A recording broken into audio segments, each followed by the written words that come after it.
तेरे कर बैसो हर जन प्यारे, सतगुर तुमरे काज सवारे।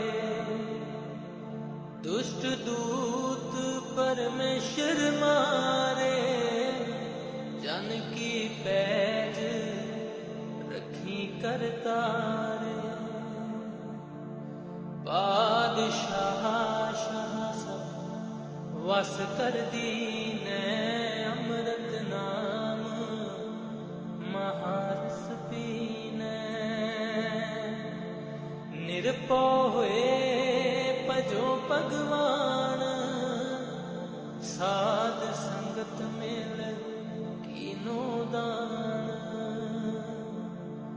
शरण परे प्रभ अंतर जामी, नानक ओट पकड़ी प्रभ स्वामी।